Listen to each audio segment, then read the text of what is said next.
E vai começar mais um vídeo pro canal. Deixe seu like e se inscreva no canal para dar uma força pro canal crescer.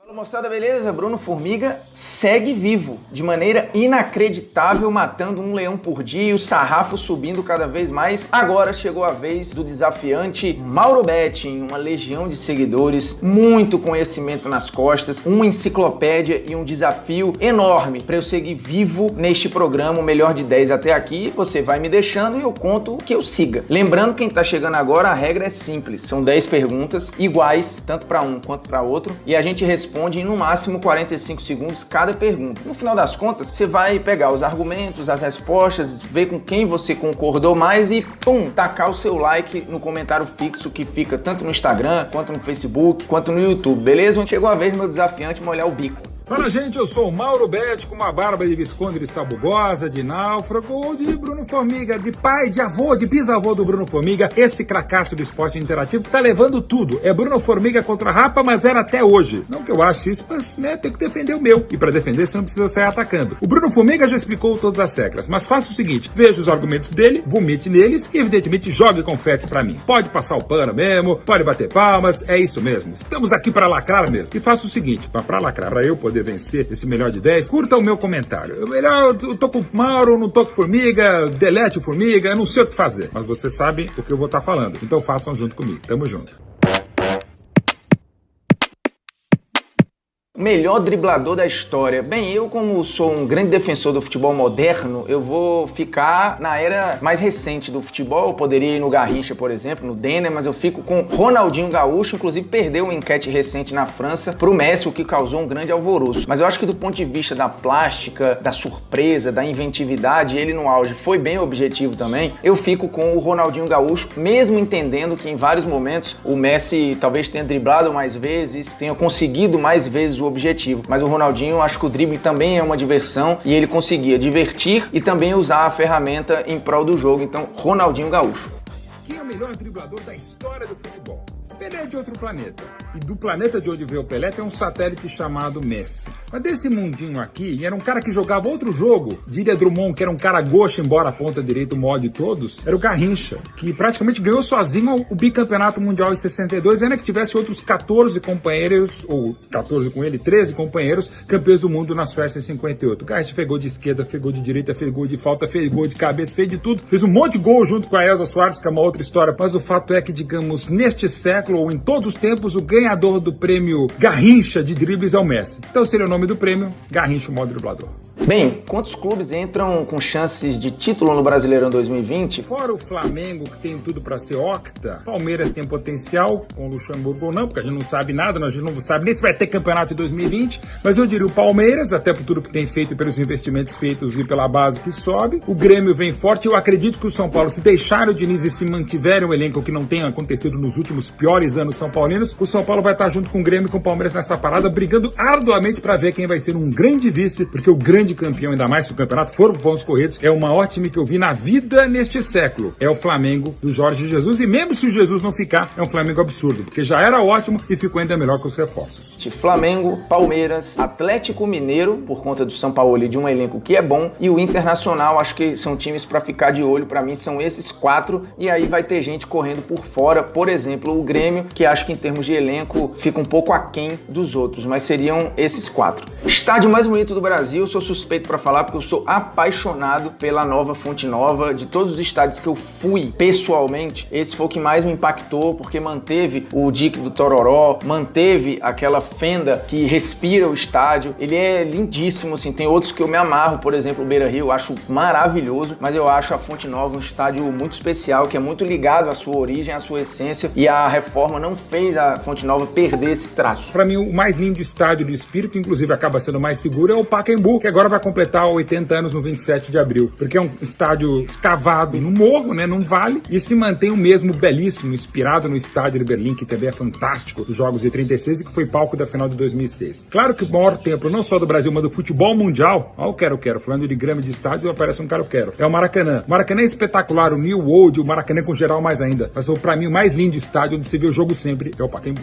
Mas eu vou dizer seleção brasileira com uma gigantesca maldade, porque o futebol é pentacampeão, cara. E a gente sempre acha que dá. A gente achava que dava muito mais pra ir além do que fomos em 2018. Em 14 não tava legal, mas a gente imaginava que dava pra passar pela Alemanha. Não passar o sufoco, a vergonha, o vexame que a gente passou. Em 2010 não se esperava muito além do que aquilo. Mas depois do primeiro tempo contra a Holanda dava pra imaginar coisa melhor. Então eu vou dar o pacotão. O Brasil em Copas do Mundo é uma decepção, sim. Eu vou dizer enganação, porque eu não gosto do termo enganação. Basta eu já enganando há anos, há 30 anos no ofício, eu vou dizer que é a seleção brasileira. Cara, eu poderia falar de jogador, de técnico, de seleção, a produção me deixou bem à vontade, mas eu vou de Paulo Henrique Ganso. E aí eu troco até a palavra enganação, que eu acho muito forte pra qualquer coisa, por decepção. O Ganso, ele era uma joia rara que a gente tinha na mão, e aí ela não foi lapidada como a gente imaginava, né? Não virou o diamante que todo mundo acreditava que fosse virar, então Ganso, pra mim, é a resposta. Cleberson de Oliveira sugeriu via YouTube os 3 maiores clubes do Brasil: São Paulo, Flamengo e Corinthians. Inclusive já fiz um Polêmicas Vazias sobre isso. Quem quiser mais argumentos sobre por que é o São Paulo, e aí não vai caber em 45 segundos, vai nesse Polêmicas Vazias, mas não conta pra essa resposta, tá? É só mesmo pra você entender mais que o São Paulo são 3 Libertadores, 3 títulos mundiais, fora o Sul-Americano, um time com uma grife internacional gigantesca, os 3 campeonatos seguidos numa era de pontos corridos muito difícil de se repetir. Então meu voto vai para o São Paulo, que de todos os grandes é o mais novo.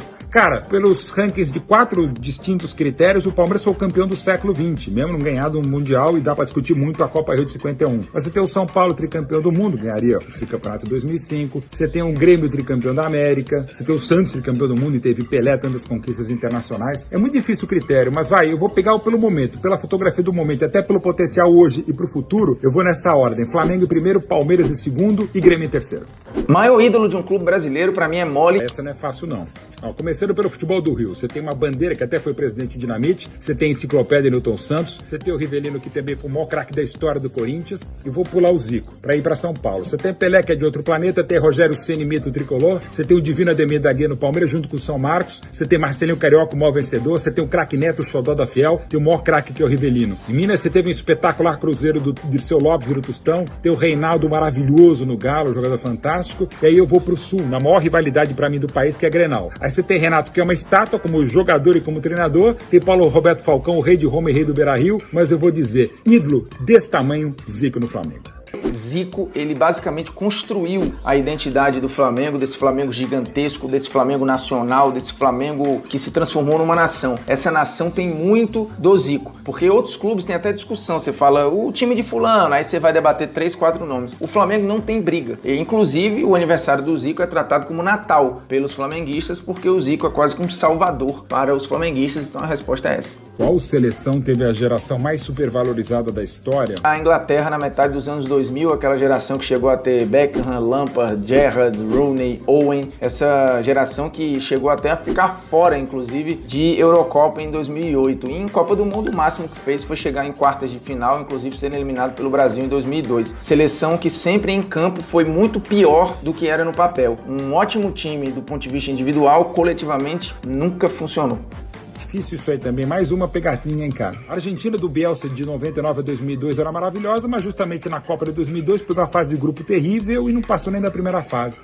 E não vou responder o Brasil de 82, que é um time maravilhoso, embora o Brasil de 81 fosse melhor do que o de 82. E como disse o Tardelli, que venceu o Brasil no Sarriá em 5 de julho de 82, se a Itália jogasse 19 vezes contra o Brasil, era um baita time aquela Itália do Berzot, perderia 19 menos daquele 5 de julho de 82. Mas aquele Brasil de 82 era tão espetacular assim? Era. Mas era o maior time de todos os tempos, melhor do que de 70, melhor do que 58? Não. Era melhor do que 94 e 2002, uma outra história. Mas talvez seja o Brasil de 82.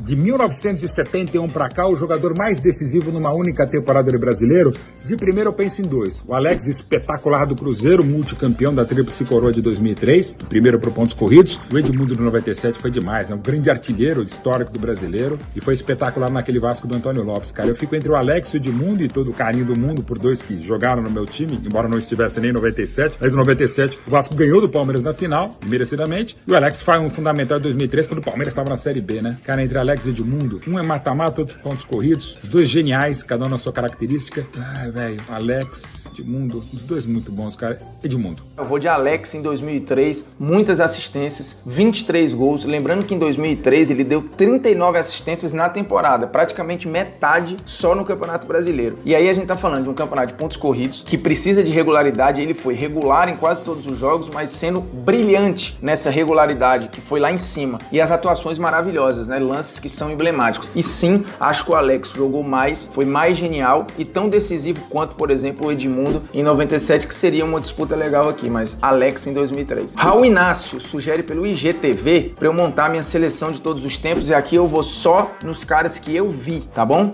E aí eu vou montar a seleção 3-4-3 que começa com Buffon. Na zaga tem uma alteração em relação ao que eu já pensei um dia. A minha zaga vai de Sérgio Ramos, Baresi e Maldini. Eu tirei o Gamarra. O meio campo tem Redondo, Zidane, Xavi no lugar do Iniesta, que um dia eu já pensei, e Maradona. E o trio de ataque, simplesmente Cristiano Ronaldo, Messi e Ronaldo Fenômeno. Acho que o time dá um caldo aí, viu? A sugestão do Raul Inácio, cara, seleção de todos os tempos sempre muda a cada segundo, mas vamos lá. Buffon, o maior goleiro que eu vi na vida, né? E lembrando que o goleiro dos anos 90 são completamente diferentes dos goleiros antes dos anos 90, pela preparação física, pela preparação atlética, um monte de coisa. A zaga com Carlos Alberto Torres, Bob Moore, Beckenbauer, que era meio campista, meia, depois volante, virou líbero, virou um Beckenbauer nos anos 70, e Newton Santos é a enciclopédia. Aí o Zidane, não é porque ele era camisa 5, mas podia jogar um pouquinho mais atrás, e para dar um jeitinho no turma da frente, que teria Puskás e Maradona, Messi, Romário e Cruyff. Romário ou Ronaldo, não sei. Mas é isso. Buffon, Carlos Alberto, Bob Moore, Beckenbauer e Newton Santos, Zidane, Puskás e Maradona, Messi, Romário e Cruyff. Cadê o Garrincha? Era outro esporte. Cadê o Pelé? Era outro planeta. Por último, uma pergunta que exclui Messi e Cristiano Ronaldo, porque a questão é quem é o jogador mais completo do mundo. O maior jogador que eu vi na vida, mais do que o Maradona, que foi mais ídolo, mais do que Cruyff, mais do que Puskás, mais do que Rivelino, que é um monstro também, e Pelé, repito, do outro planeta. Garrincha era um esporte à parte, pra mim é o Messi. Então pra mim o Messi, tanto no aspecto defensivo, mas ele nem marca. Pois é, mas não precisando marcar, tem que estar dois caras em cima dele e um terceiro pra pegar a bola lá na linha do gol. Eu poderia dizer que o Iniesta é mais completo, mas eu fico com o Messi, ofensivamente e defensivamente, porque alguém tem que ficar marcando o Messi. Levando em conta o aspecto ofensivo e defensivo, o cara que consegue basicamente fazer tudo ali no meio, Kevin De Bruyne. Na seleção belga, inclusive, já cansou de fazer papel de segundo homem. No Manchester City a mesma coisa, o Guardiola já usou o De Bruyne em 250 posições diferentes. A mesma coisa o Roberto Martínez faz na seleção da Bélgica. Então Kevin De Bruyne, muito técnico, muito dominante taticamente, o cara de uma consciência absurda. O meu voto vai para o belga. Aí galera do Esporte Interativo, foi muito legal ter participado com vocês. Não se esqueçam de curtir o comentário. Concordo com o Mauro, eu sou jornalista esportivo, não consigo ser humilde e modesto. Esse melhor de 10, ainda mais contra o Bruno Formiga, que foi um grande vice-campeão. Um grande abraço e tamo junto. Agora é com vocês, hein? Concordou mais com quem? Você vai lá e pum, no comentário fixo. Concordei mais com Formiga, concordei mais com o Mauro. Obviamente fazendo aqui minha boca de urna, gravando no meu lugar da sorte. Eu já tentei gravar sempre com a mesma camisa, mas já caguei ela toda de café. Tá até hoje tentando limpar, então já tive que adaptar aqui as minhas camisetas. Mas o lugar eu não saio daqui e prefiro que não saia do programa também. Portanto, conto com você, é nóis.